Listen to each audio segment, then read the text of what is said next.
and I look forward to hearing what you have to say.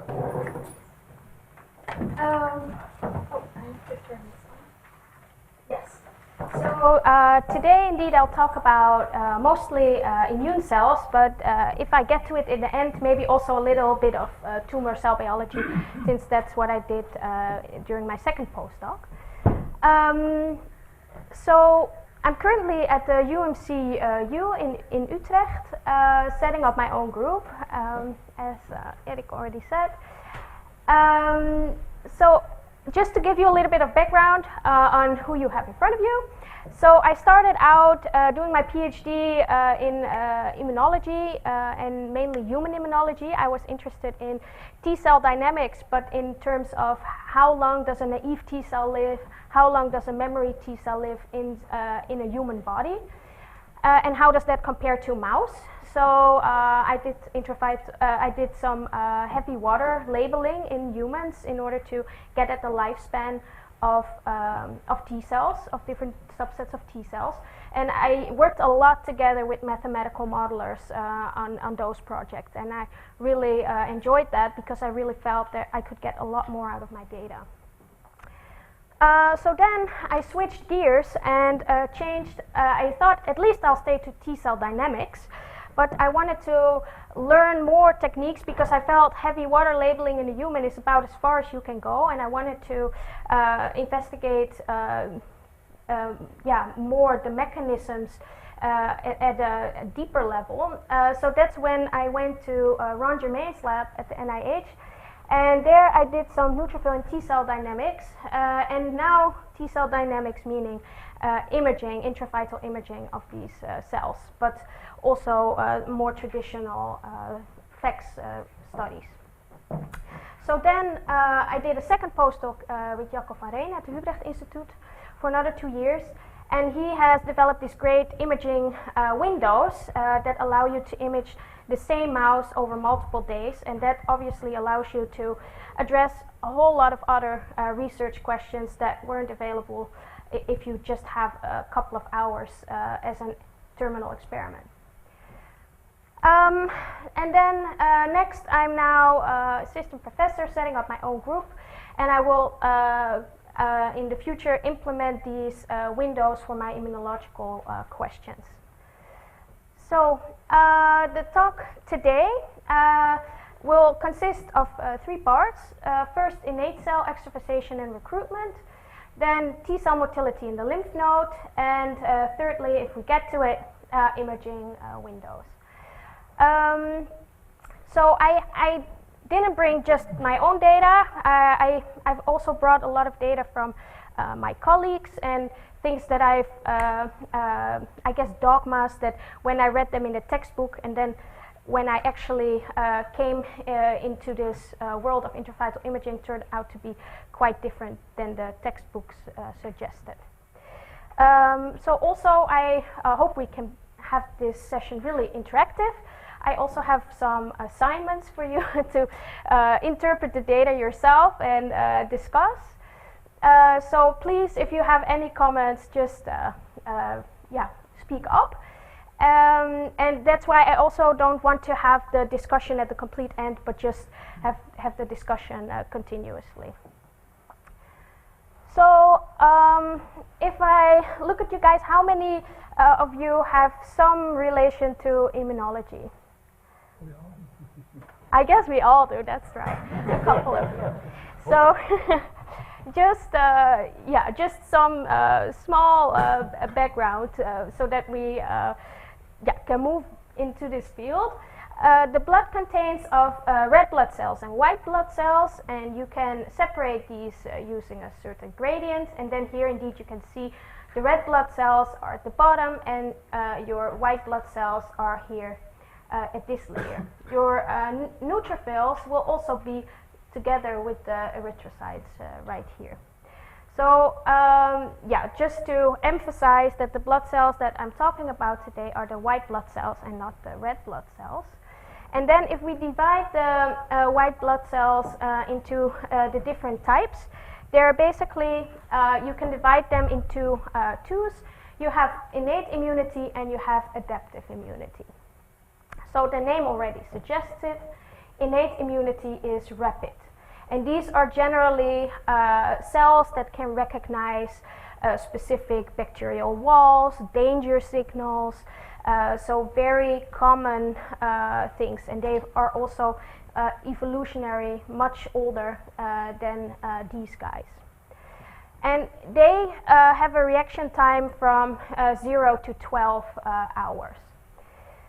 There's the epithelial barrier, so those are quite the simple ones, but what I'll be mainly focusing on today are the phagocytes that can phagocytose or eat bacteria and then kill them intracellularly. And then there is the adaptive immune system, and those are basically born as naive cells, and they need to be activated. And these cells, they have very specific receptors that can only recognize a couple of pathogens.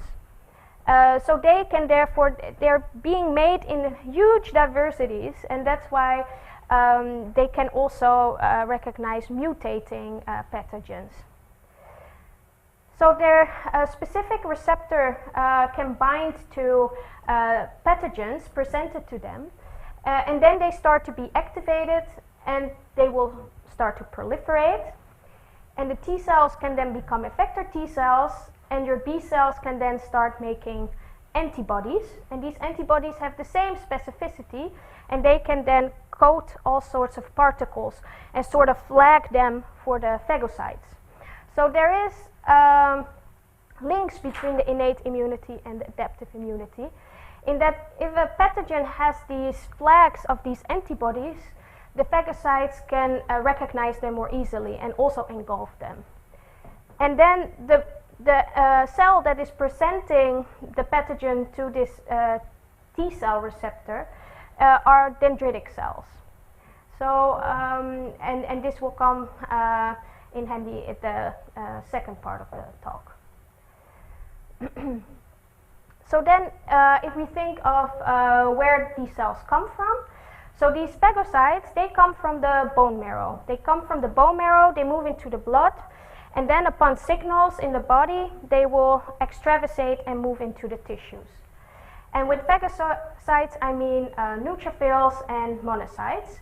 And monocytes can, if they move into tissue, become macrophages, although that whole pathway is now currently also being debated. Then the T cells, they come first from the bone marrow, but then they are still a progenitor, and then they move to the thymus, hence the name T cell. And in the thymus, they are being selected because you don't want the ones that can recognize your own body. So basically, in the thymus, there is a selection process that all the T cells that recognize your own body are being deleted. And then we have the B cells.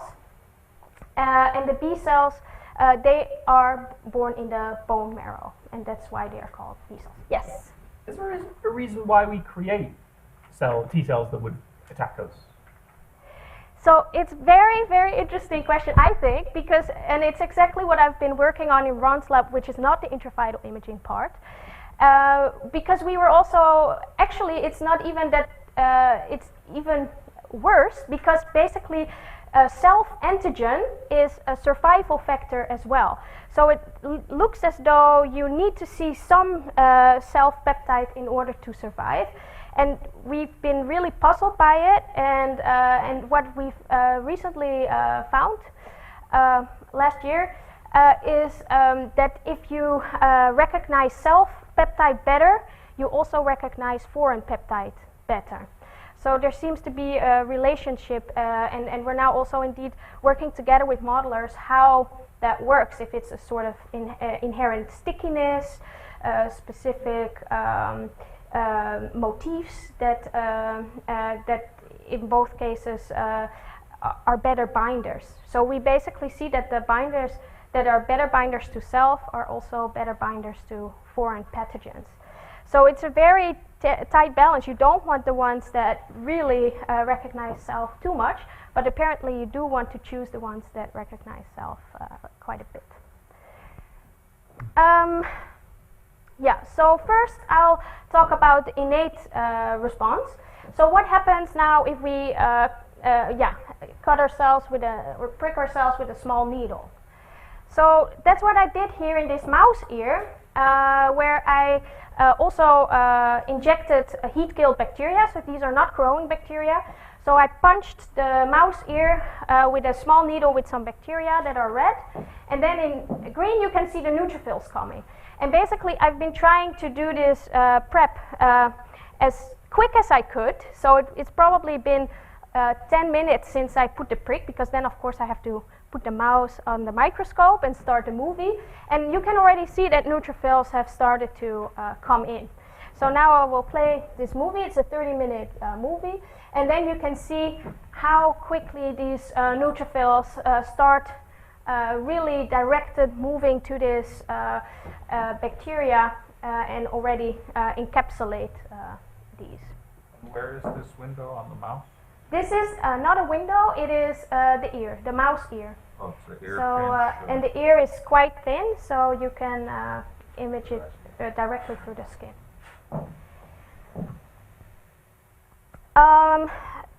So what my colleague at the NIH has also shown is indeed that this movement is really directed. If you make the tracks here white, you can see really that the cells are moving incredibly directional. You can also see here is a vessel that the cells extravasate and they leave these long tails because they're so quick. Their tail is not catching up. And what is also very interesting to see is that this is basically a Z, so this is the depth of the ear. And you can see that the punch holes, it could be either from a needle or also from a mosquito. They also tried with mosquitoes. You can see that the neutrophils start crawling up into these holes, really filling it up like a plug. So this extravasation process and the directional migration, I want to go into further detail. But first, I will also show you macrophages, which are a lot bigger, and they're also a lot slower.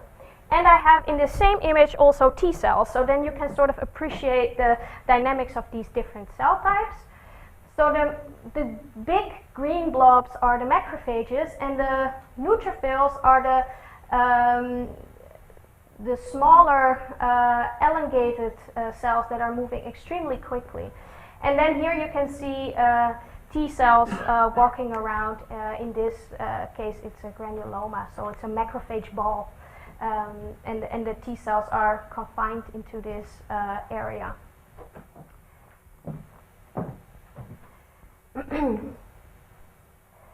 So about the extravasation, how does this process works when we go indeed to the textbooks?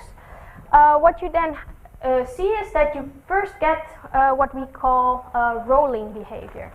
So initially, phagocytes, so neutrophils, monocytes, they move in these blood vessels and they just pass through.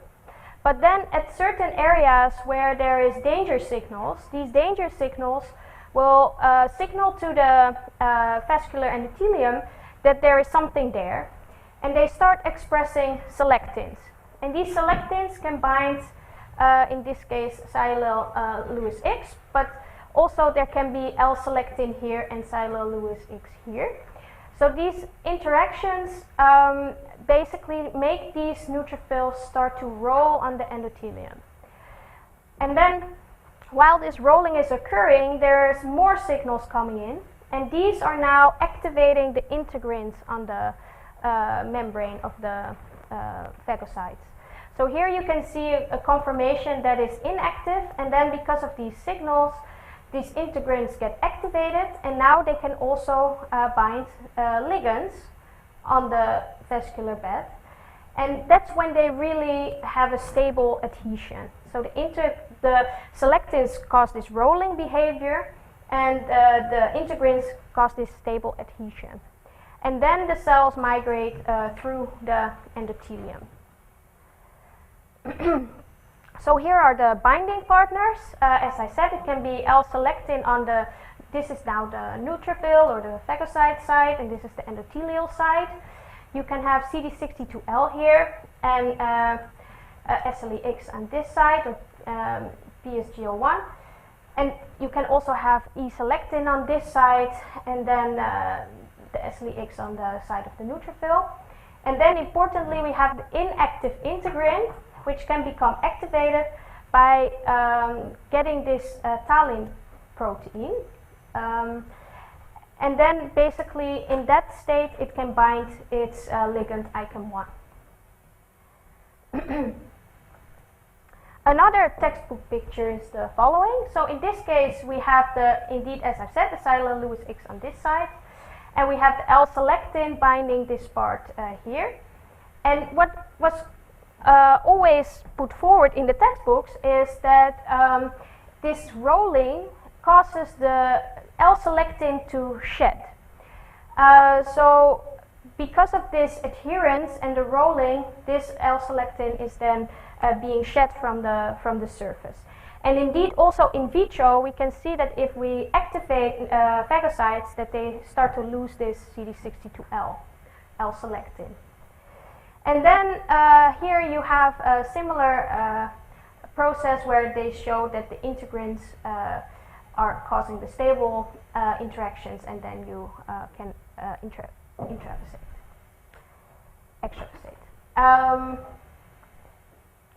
So then last March, I went to this conference, at the Gordon conference in Boston, and then Alexander Ivetic had this nice story about L-selectin shedding during extravasation. And this is what he basically puts in his paper as the significance. So I thought maybe you can read it and then tell me what you think. And then I'll have on the next slide some data to also go with this. So I'll give you a minute or two to read it.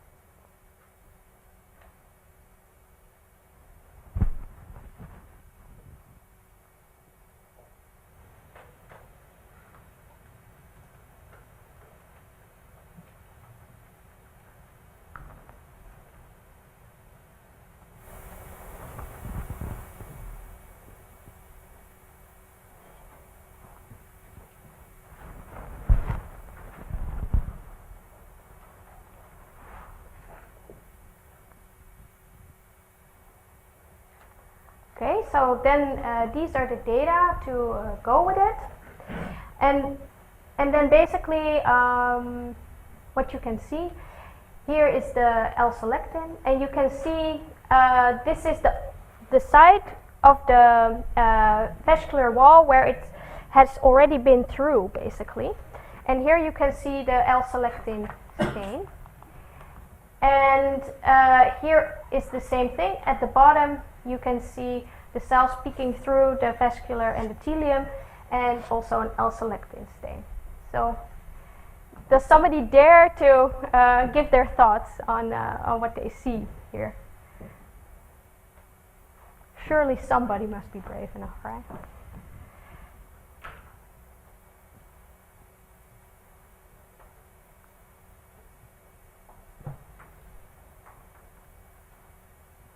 What precisely is the question? If you still believe the dogma, I guess, is the question. Okay.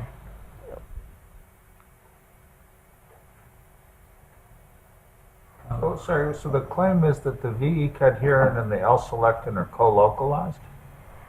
It's a little hard to I can't really see the VE cadherin stain, so I'm not sure what I'm supposed to make. Yeah, so they say that the arrows indicate that there are small pores in the VE cadherin, where is the base of this part of the phagocyte, of the monocyte. So the absence. So the L-selectin anti-localizes with the VE cadherin. Okay. Sorry, it's just hard to.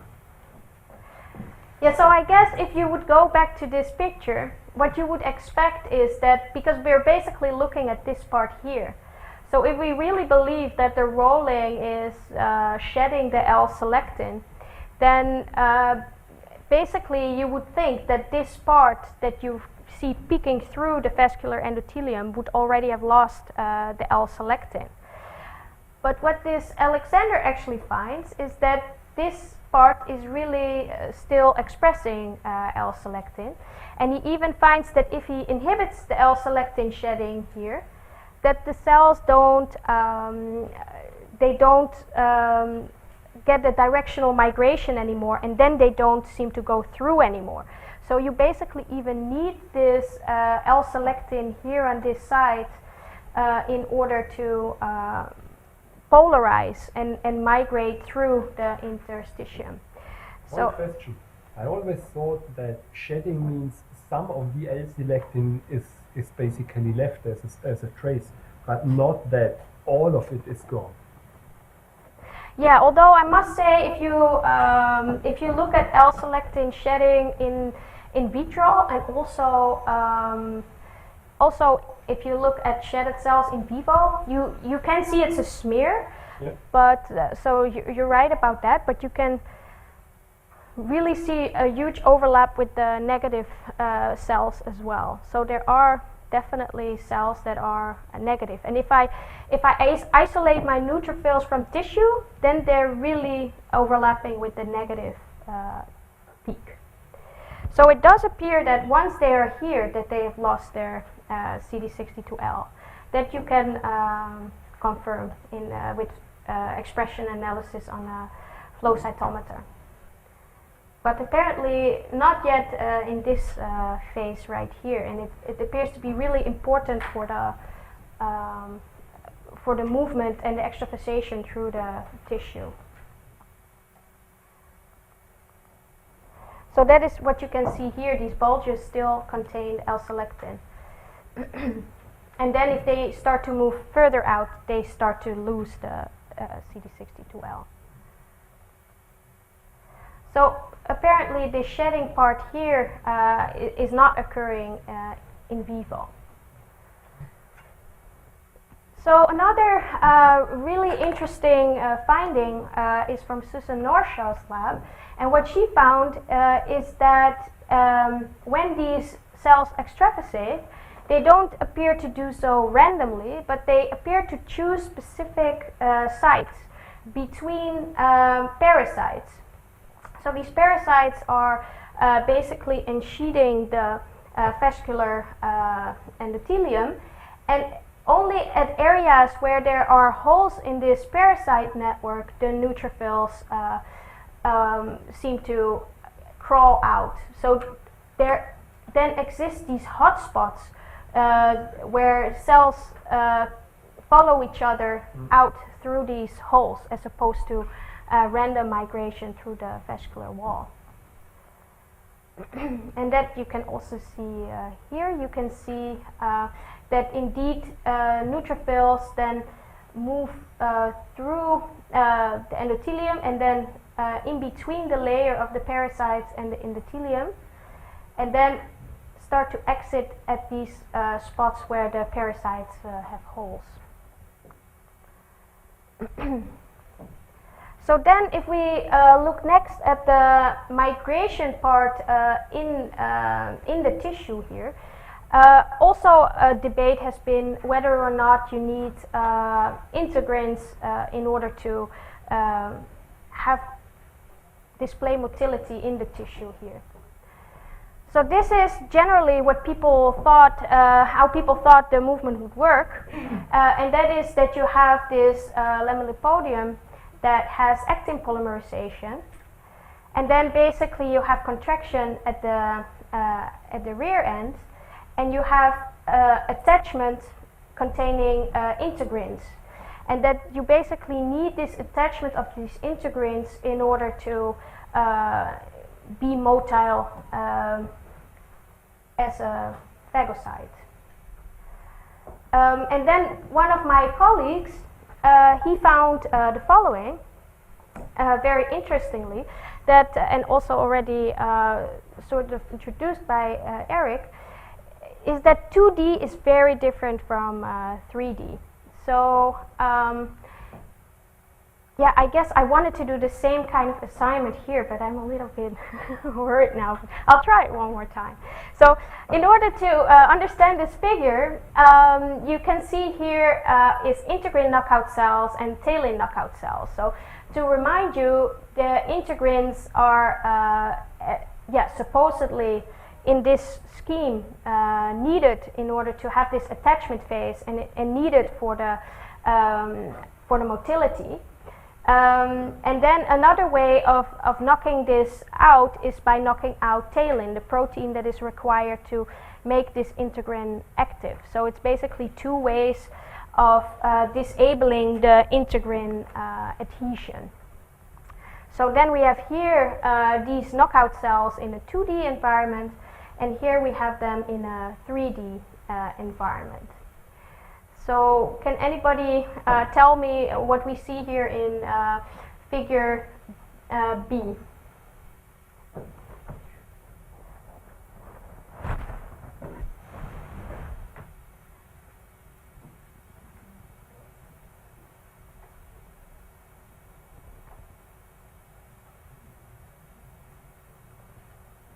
Who would say that you need the integrins and the tailins for the adhesion in this case?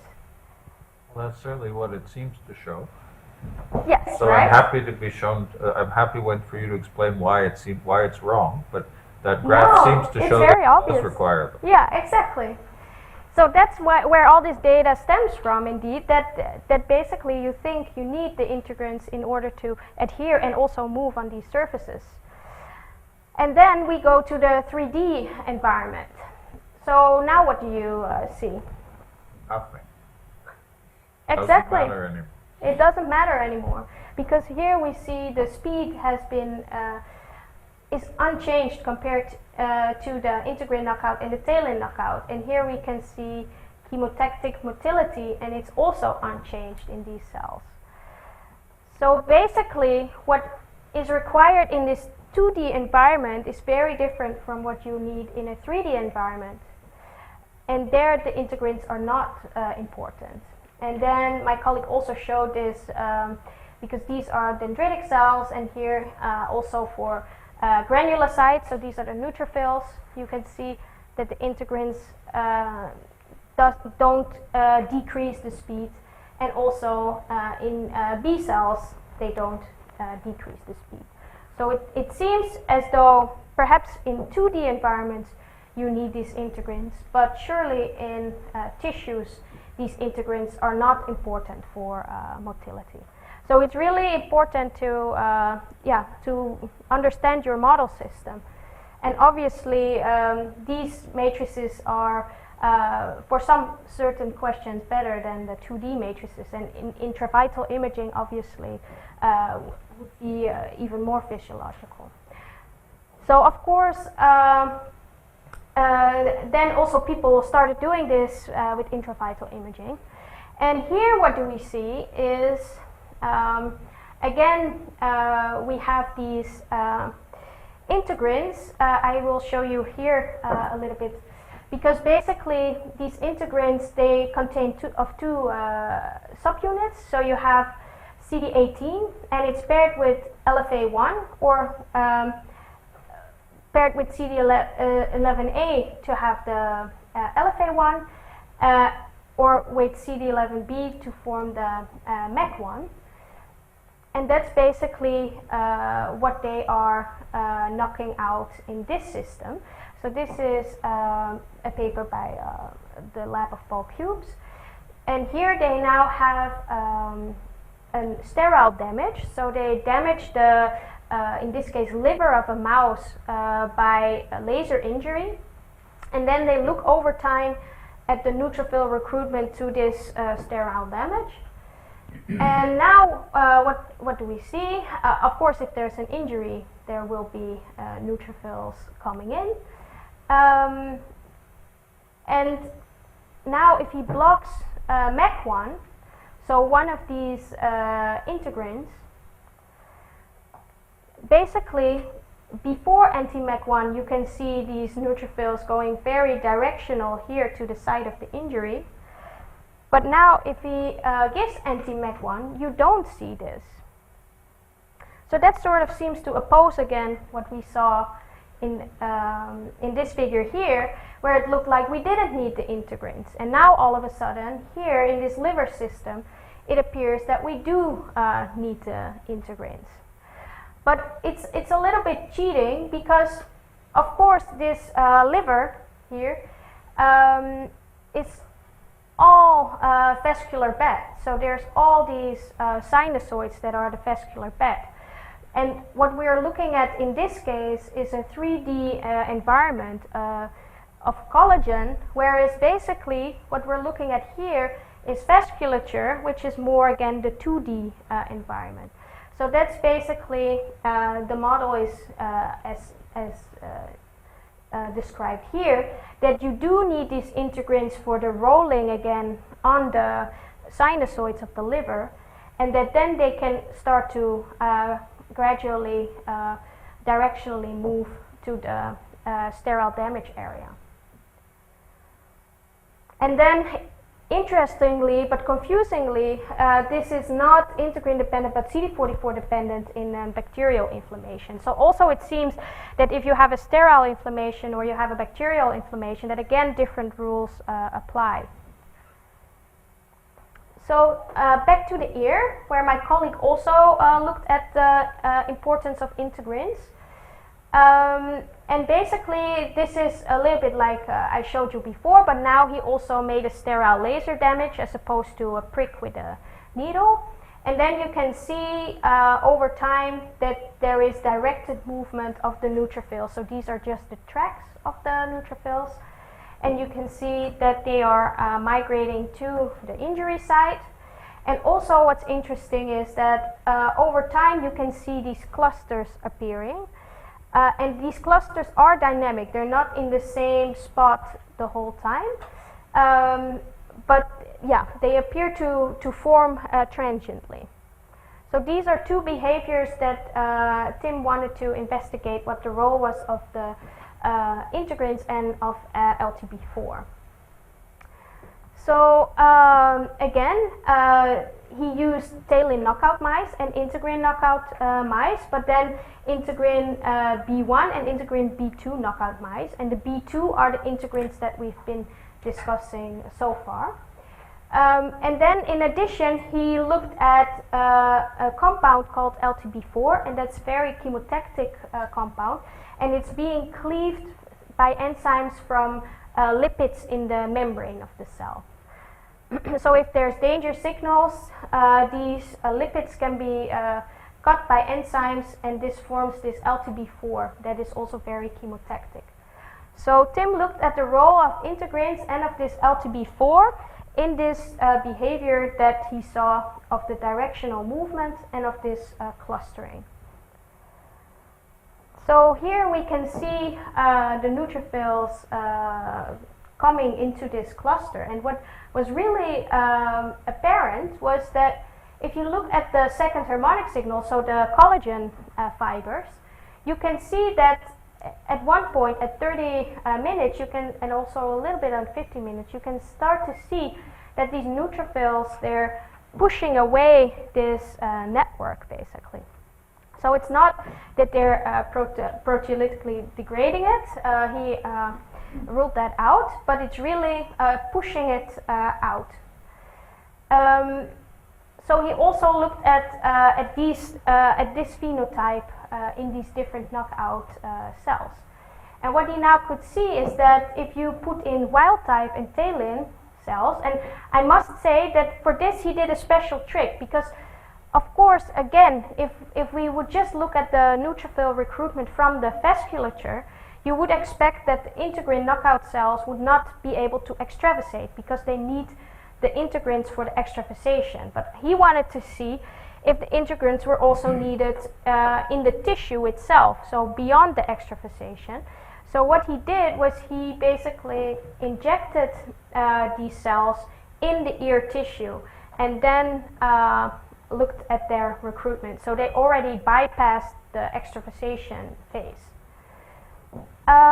So here what he finds with the wild type is indeed that it is located in this hole, whereas the tailin knockout cells, so the integrin knockout cells, they are absent in this hole. So they seem to be recruited to this area of damage, but they are not forming this tight cluster. So it appears that forming this tight cluster and pushing the extracellular matrix out is integrin dependent. But the recruitment is not, because you do see these cells coming to the area. And then here we can see also the influence of the L2B4. And it looks like the L2B4 knockout cells, they are initially being recruited, but they're not retained in this area of damage. And that you can also see here. If you now look at the L2B4 receptor knockout mouse, you can see that the migration is less directional, and also you don't have these dynamic clusters anymore appearing. So the recruitment to the sterile damage is integrin independent. It is L2B4 dependent, and the clustering is integrin and L2B4 dependent. So combined, this then comes to the following scheme, where you have neutrophils initially coming in through these pores in the parasites, these hotspots, and they seem to go directionally to the necrotic site in an L2B4 independent, integrin independent way initially. Then there appear to be some necrotic neutrophils that then cause a second wave of neutrophils, and this second wave is L2B4 dependent and integrin dependent as well, at least to form these very tight clusters. And then work that I'm currently trying to investigate is whether or not these cells can move back into the vasculature. And also whether these go to the draining lymphatics and possibly have a role in T-cell proliferation. And then this is to show the dynamics that here in green are macrophages and in red are the neutrophils. So you can see that the macrophages are really take much longer, about 2 hours before they are being recruited to this site. So next I would like to move on to the effector CD4 T cells. So any questions on the phagocyte part? So this work was done in the lab of Ron Germain, and I did it together with Parasat right here. First, again, a little bit of background on T cells. So basically, if there is an infection in a tissue, your dendritic cells will start taking up these pathogens, and they start to present small parts of these pathogens on their surface. And these surfaces are then being scanned by different T cells that recognize different parts of these pathogens. And if there is a recognition, there will be an activation, and then you will have proliferation of that type of T cell, because of course then you want more of these T cells. So they start to proliferate and be activated and become effector cells, so they differentiate as well. And then they can move back into the tissue where they can then again recognize the pathogens on these dendritic cells. And then they start to make effector molecules. So also here there is an interaction between these dendritic cells and these T cells before cytokine or effector molecule production occurs. So first I want to go into the motility of T cells in a lymph node, because that has been really of great interest, because obviously it will determine how fast you will find a pathogen, and that will influence how fast the proliferation occurs, and the time scale of how to fight a pathogen.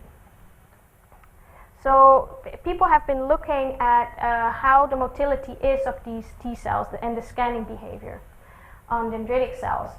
And this is what people initially found, and that is that you have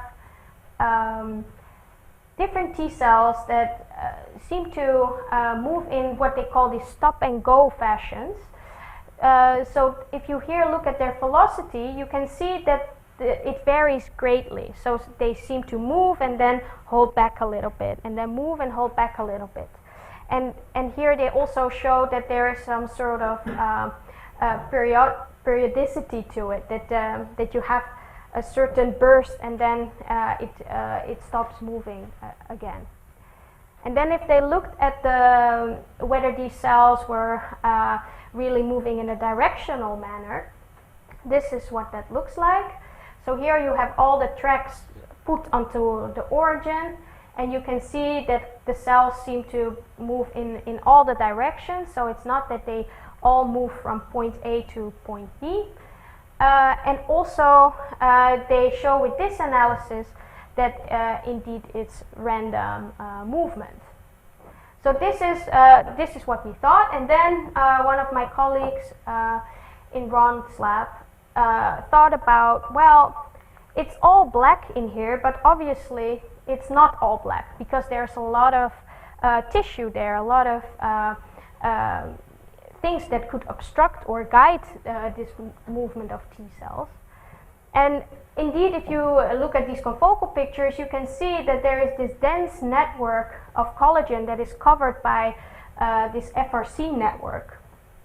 And this FRC network you can color with the ERTR7. And what was also very interesting was that this B cell area here in red, had a lot lower density of this ERTR7 than the T cell area. So it could also sort of, if we think that this could be a guide for the T cells, it could also explain why a T cell is not continuously moving into this B cell area.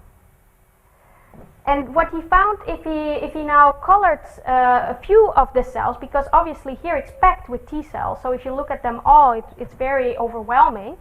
But if you just give a color to a few of the T cells and then look at their motility and where they are in the network, what he found was that they seem to be really attached to the network. So rather than it just being this black box where T cells are randomly moving, it appeared as though these FRC networks were rather highways that were sort of directing them, and also dendritic cells are covering these, so it would be a perfect way to guide the T cells toward these dendritic cells to scan them for pathogens. And then here there is an example of a movie that he took, and if you would overlay all these pictures of the different time points, you can see that this cell is basically moving along this network right here. So it appears random movement, but it's a random movement just because the FRC network is random and guiding them. And later people also found that indeed survival signals are being made in these fibers as well. And there's also certain viral diseases that destruct this network that have a very worse outcome than strains that do not disrupt this network. So it really seems as though this network in the lymph node is very important. So then indeed, if we think about this random movement, it is not that the cells are just moving in this empty environment, but they're being guided by these FRC networks. So next, the question of how these T cells respond if they recognize the pathogen at the tissue. So the questions I had was, if the recruitment of effector cells, if we recruit them, the T cells that can recognize here in blue, and the T cells that cannot recognize the pathogens in red, what would their motility be like? And would it be just a short interaction and then these cells would move around freely, discharging their effector molecules, or not? So those were the types of questions I wanted to address. How was the motility related indeed to this effector molecule production? And how different would this be in a chronic infection and in an acute infection? So we started with the chronic infection, and here is a picture that I've showed you before. And this was because firstly, this was a model system of a chronic infection where there are these granuloma balls, and in this case these macrophages are presenting pathogens to these T cells. And we first tried cells that cannot recognize the pathogen, just to see if this structure by itself is permissible for T cells to move around in. Because people have been suggesting before that this granuloma ball was actually excluding T cells from moving in there, and that would be a cause for the chronic infection. So that is, as you already know, not the case, because the T cells do seem to move around freely in this structure. It's not that they seem to be obstructed by this granuloma structure.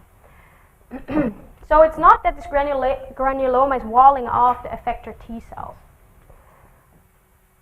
So next we did the more interesting experiment where we compared the cells that do and do not recognize the pathogen in this case. So here I don't have the green macrophages, but just the blue and the red T cells. And my hypothesis was that at least there would be some decrease in motility when they see their pathogen and they scan the dendritic cells. So here in red are the cells that do recognize, and in blue now the cells that don't recognize the pathogen. And what we could see was that they both moved around. And of course we have to make this more quantitative. So we followed all these T cells tracks and then looked at the mean velocity and the displacement of these different T cells. And what we could find is that they both moved around as much and that there was no decrease in motility for the one that could recognize the pathogen. But also then, if we looked at the effector molecules, we could find that if we looked straight ex vivo, these cells indeed were not producing any effector molecules. So maybe this chronic infection just didn't give the stimulus to the cells. Because if we forced extra antigen, extra pathogen in, then we could get the cells to produce these effector molecules. So next we wanted to see how this would be in an acute infection where you have much more pathogen around. And for this we chose influenza infection, and here we have dendritic cells in green, and in blue cells that can recognize in this case, and in red cells that don't recognize the flu. And here, this is what we found. So I will have a close-up later, but you can see the red cells moving around the area, whereas for a lot of the blue cells, you can see them interacting with these dendritic cells. Here's also a dendrite, really long, where the T cells are sticking to. And here is then a close-up where you can see these interactions between these dendritic cells and these T cells in this case. So then we looked again at the tracks, and what we can now see indeed is the cells that recognize. You can also already see this in this picture here. They have much shorter tracks than the red cells that do not recognize the pathogen. And also if we look at their effector molecules, you can now see that if we look at these cells straight out of the, in this case it's the lung, you can see that they start making cytokine. So then a colleague of mine went on this is first another cool trick that another colleague developed. And basically what you can do is you have your confocal image and you basically get the different channels, and then as opposed to having just every pixel as a color, you can with some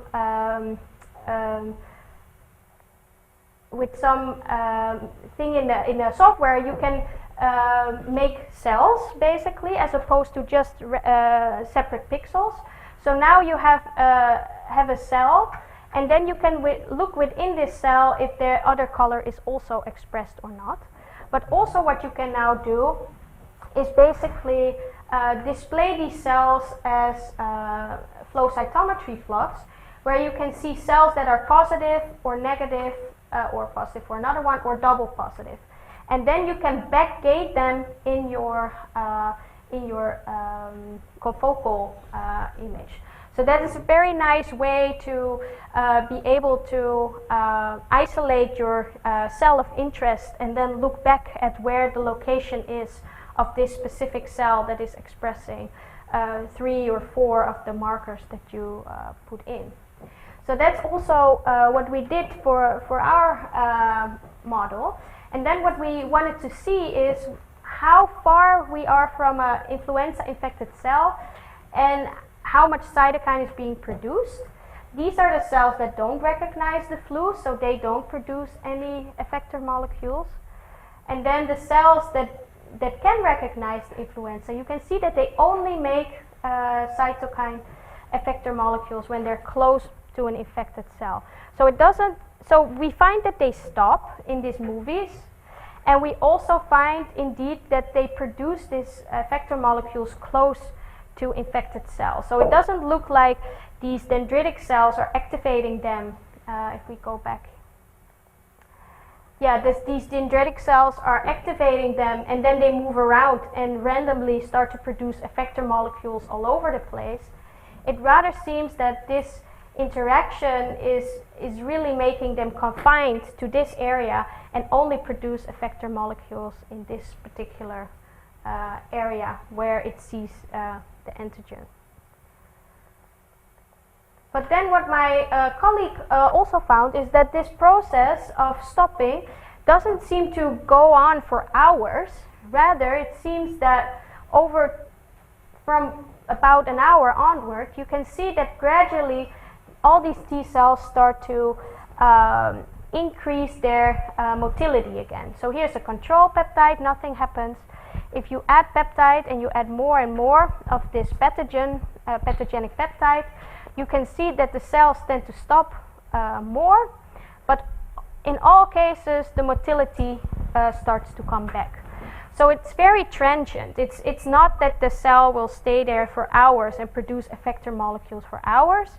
It's a system where then transiently the cells will detach again and start moving again. And indeed, that also correlates here with effector molecules that then go down again. So here you can see as the motility goes up, that the effector molecule goes down. So it really seems as though the effector molecule is only produced when they're stopping, but that this is very transient. Probably also as a sort of safety mechanism that you don't want these cells to continuously make effector molecules. And this is not due to the fact that there are not enough of these pathogenic peptides there, because if you put in a new batch of cells, then you can see that they do stop moving in the same mouse. Sorry, which cytokine were you looking at? Interferon gamma. Sorry, couldn't.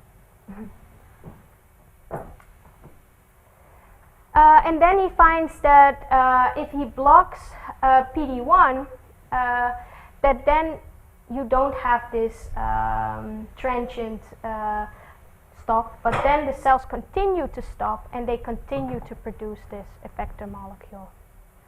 So the mechanism is via PD-1. So to summarize, you have antigen presenting cell that is presenting it, the effector cell, this small piece of the pathogen, and then you have activation. The cell stops moving, produces interferon gamma, and then at one point it starts to detach and stop producing interferon gamma, and then a new cell can come in and do the same thing. So it's sort of a safety mechanism that you continuously need to see still if the pathogen is there before you make these dangerous effector molecules. So any questions on this part? There's really too little questions, I feel. Okay, so then the last part is imaging windows to capture heterogeneous cell populations. So this was done in the lab of Jacob Arena, and we all love lasers, as you can see, obviously, with intravital imaging. So before, what I did in Ron's lab was basically surgically expose the organ of interest and then intravitally image this for 6 to 12 hours, but then of course the mouse will not survive after that. And what Jacco and Laila developed is this abdominal or memory imaging window, where you basically can put this biocompatible titanium ring in the mouse on top of the organ of interest, and you make sure that the skin and or the peritoneum is in this groove of the window. So you can see also this groove here. So you're completely tying up the skin in this groove, and here you can see a mouse walking around after the surgery with this window. You can see it stretching, and you can see the window there. So, and this is really right after the surgery, so that's why it's of course still shaved, but yeah, it's already moving around freely. So in Jacco's lab, they've been doing many different organs using this system: the liver, the pancreas, spleen, colon, small intestine, also kidney, brain, lymph node, bone marrow. So yeah, many different things. These are bone marrow scaffolds, I must say. And these windows, depending on which organ of, you're looking at, can last up to a week to 50, somewhere about 50 days. So this really allows you to look at processes that take a long time, and you can repeatedly look and find back the same area. What happens after this 50 days? Yeah, so basically, most commonly, the skin starts to loosen a little bit, and sometimes this then is not so tight anymore. That is one problem. And sometimes the window breaks. Sorry. Sometimes the window, the glass breaks, so that is sometimes also an issue. And but now actually it's very interesting new development where they make replaceable windows, what we call it.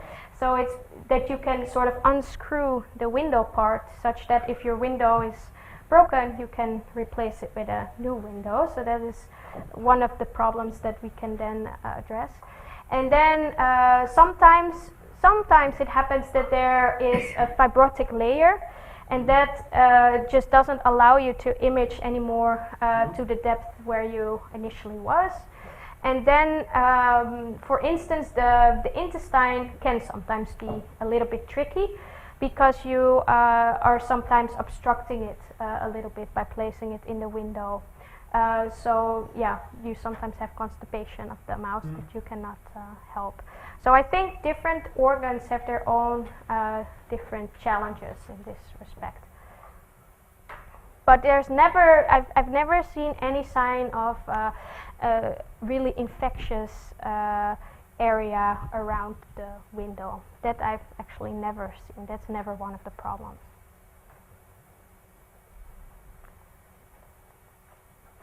So now this allows you to do the surgery and then image the mouse in a box like this on the microscope, and then come back to it on many days. And then of course you can image many different cell types, as we've already seen today. Tumor cells, immune cells, here vascular studies. And I just want you to appreciate how different these conditions are in terms of how long you need to image the same position. For immune cells, be it T cells and neutrophils, for instance, 30-minute movies, you already have a ton of data because they are moving so quickly. For tumor biology, you generally need at least 3 hours and sometimes even days to appreciate what is happening.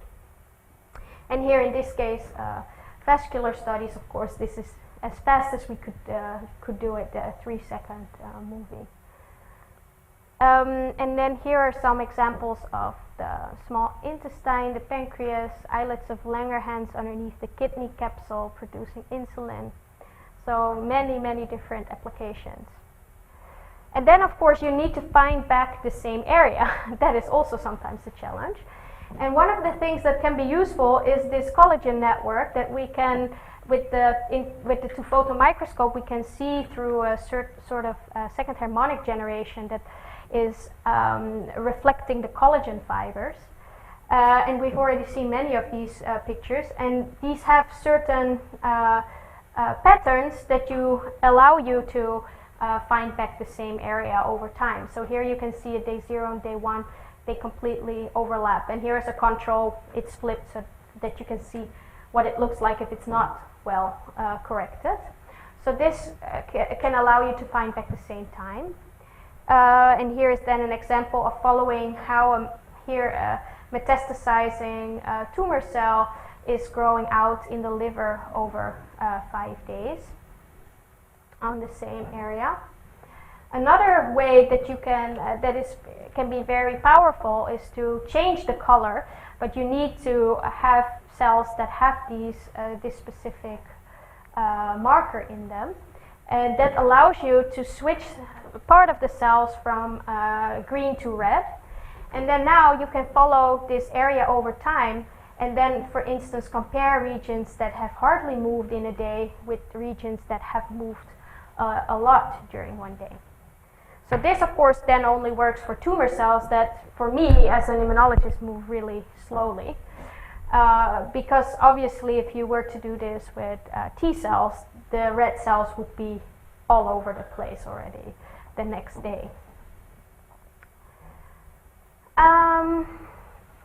And then another trick that we use is to come back at the area that you've imaged and then look at it with a confocal, and then of course you can choose your favorite markers to see if they are co-expressed in that particular area. So then you can also, as Eric was mentioning, you can better link the tumor microenvironment with certain types of tumor cell behavior in this case. So you can image the cell in vivo and then you can photo switch it and then find this exact cell back in your confocal slice, so a small section of this tumor after the mouse has died. And then of course you can come back with many different other antibodies with which you can label surrounding tumor microenvironment. Or another trick that you can do is make a photo tattoo, but that is only a terminal experiment because you're basically burn marking your tissue. But that does allow you to, if you have imaged the mouse, you can even put a fixative in a mouse that it's already dead, and then make this photo mark that you can find back in your cryo section as well. And again, link the behavior that you found in vivo with your favorite molecules. And this is what Laila did in this experiment as well. So there were this is a CAP tumor, it's a memory breast cancer tumor, where there were some areas that didn't have a lot of movement and other areas where there was a lot of movement. So the movement is here depicted in red pixels as changing pixels so that you can appreciate the changing pixels over time. And then of course you can now photo tattoo or switch and look at the areas that have low motility and high motility. And in this case, Laila tried a whole range of different markers, and what correlated very well with the tumor cell motility was the T cells. So the T cells were much more abundant in areas where there had been a lot of movement. So basically now you can see what happens now that you have this finding. You can go back in vivo, and then if you really hypothesize that T cells are causing the invasion, now you can deplete the T cells and then again look at the tumor cell motility to see if it's changed, if you now have less invasive tumor. So this is what she did, and here is an example of a T cell depleted tumor. But as I already said, this tumor is very heterogeneous, so it means that you need to image many different positions in the same mouse in order to reach a conclusion. And that is what is depicted here. So if you deplete the T cells, you can see that the changed pixels as a measure of motility of the tumor cells is really a lot lower in this T cell depleted mice. Whereas if you look at the non-depleted mice, you can indeed see that there are some positions that move a lot and others that don't move a lot, that didn't contain a lot of these T cells in these sections. Another question so far? No? Another example is to look at the clonal outgrowth of tumors. And this is done by Anouk Soma in Jacco's lab, where you can randomly give the tumor cell different confetti colors. It's a special construct developed in the Clavers lab. And now you can look over time how this tumor is growing. If there's clonal outgrowth, if every cell has the same capacity to grow out. And that's what this looks like. So again, through the imaging window, we've imaged over multiple days. And then you can see some clones, like this green one here, is gradually disappearing. And then other clones, such as this blue one, is gradually increasing over time. And then here is a green clone that actually comes up later in time. So there seem to be all different patterns. It's not that every tumor cell has the same capacity to grow at that same time. And we can also see disappearing clones. So it also is not the case that if one has a lot of potential that it will definitely continue to contribute. So this is what this looks like over time. And then interestingly, if you wait a long time and the tumor really starts to grow a lot more, what you can see is this is one tumor, and you can see that certain portions of the tumor, whole lobes, are of one color. And here there's another lobe that's close by of one color. So this really suggests that in the end, one of these clones is winning and taking over a huge portion of this tumor. Yes. What was the difference between the different colors initially? Nothing. Just random. Every cell gets hit. Okay.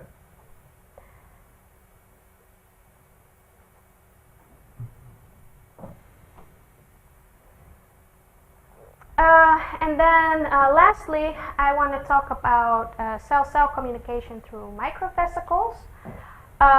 So basically, this is a really new booming field where cells are thought to expel parts of their intracellular granules to the outside, and this can be either indeed granules that were granules before and they form into these vesicles, or parts of the cytoplasm that bud off and form particles.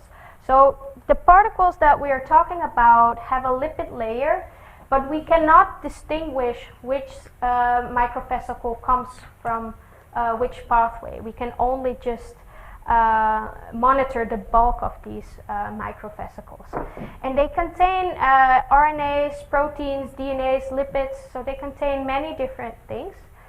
And they have already been implicated to form a metastatic niche in the bone marrow, for instance, So it really seems as though they can play a very important role. But what people mainly did is grow cells in a culture flask, take their supernatant, and then spin this really extremely hard to just get these small vesicles. And then they inject these vesicles into the mouse and look at their effect. But of course, this is not a real in vivo situation. It's just one huge bolus of these microvesicles that you put in. So then we wanted to study this in vivo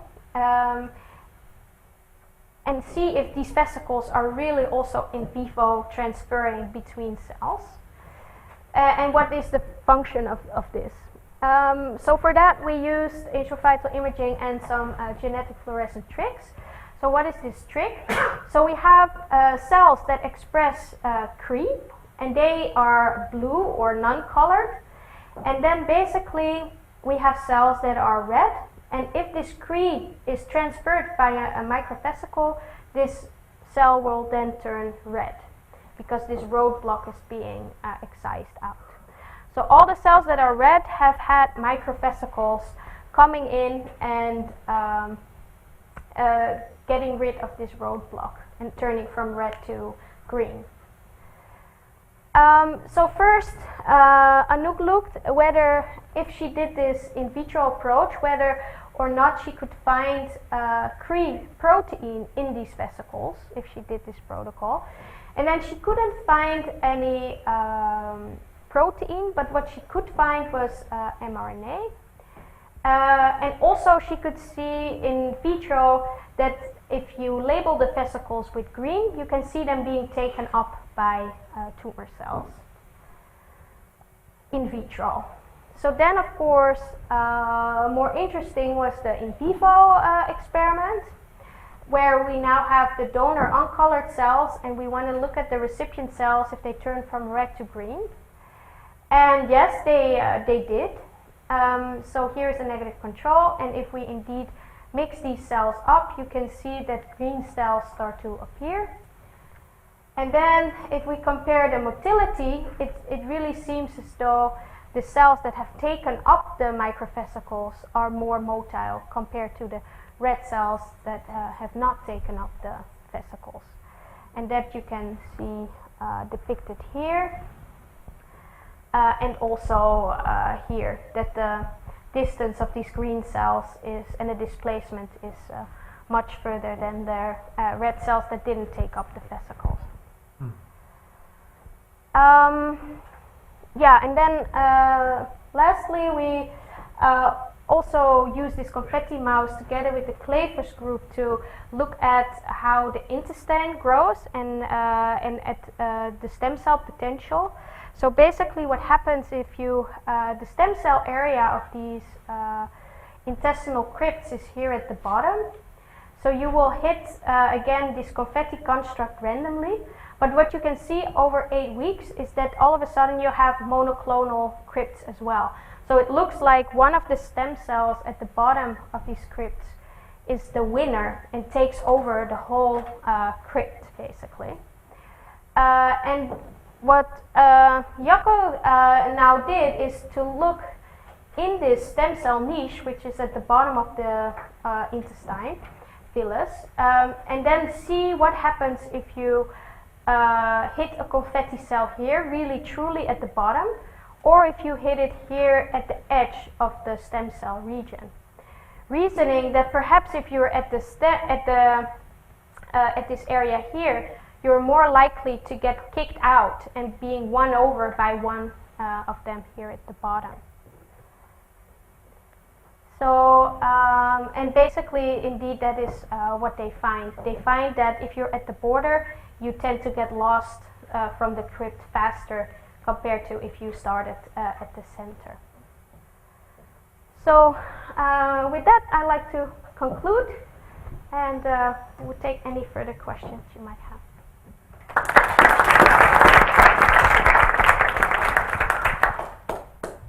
Yes. And somewhat intrigued by that microvesicles. Yeah. Unfortunately, one couldn't read how large are they, and are they transferred by some receptor-mediated uptake, or what's going on there? Yeah, it's currently unknown. It's really a field now that is developing, and people don't have a consensus on whether it's receptor mediated or not, basically. And the size of the microvesicles, they have, it depends on your spinning protocol. But yeah, here you can see this is 150 nanometers, so it's quite small. Yes. Have you done any intravital imaging of the bile ducts in the liver? No, but I can see why not actually, because it's right there in my Normally brain. because they're so small. But it would be very nice to be able to see them. You mean in the liver tissue itself, or? Yeah. But are they really so small? Well, I guess I do see these hectagonal holes, so they should be. But I've never looked at because how much smaller are they than that hole in comparison? I don't know.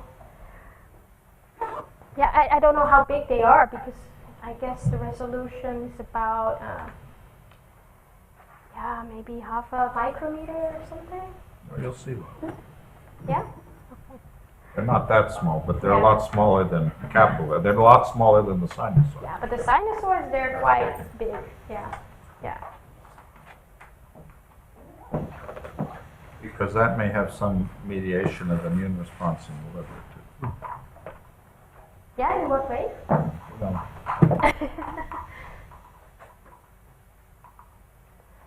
Do you have any further questions?